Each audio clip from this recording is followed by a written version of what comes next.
first of all, let's embrace that women work are providers Right. as well as succeeding in their careers.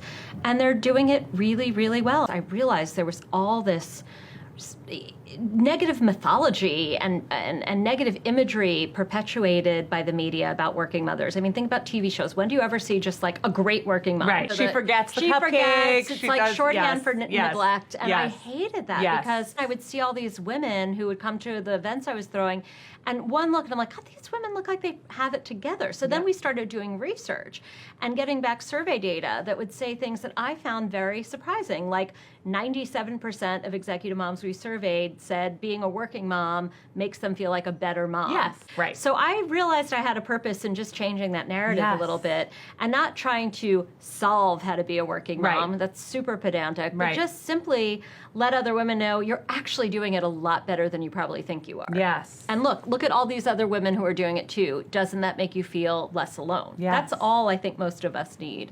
I think I could have told people at the time that I was pregnant with alien twins, and they would have believed it more readily than the idea that we were moving Yes. out of New York. And actually, that was a totally great risk worth taking. For me, one of the things I had to really wrestle with was my identity felt like very much tied to being a New Yorker. We are really happy now, but it wasn't that it didn't come out. An emotional price tag. All the phrases we hear are high risk, high reward.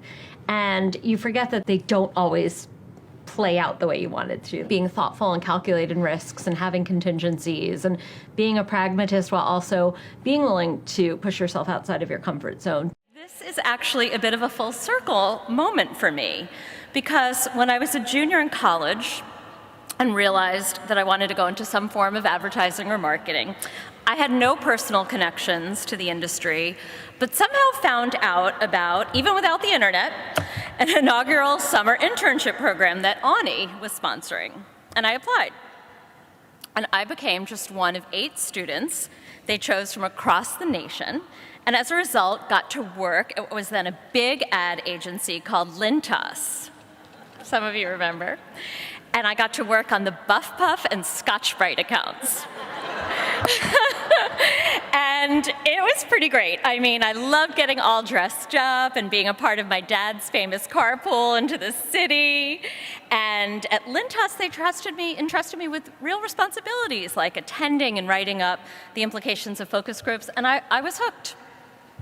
I believe that experience was the linchpin to the multiple job offers I received before I graduated. And so in a very real sense, I have Ani, now she runs it, to thank for launching my career.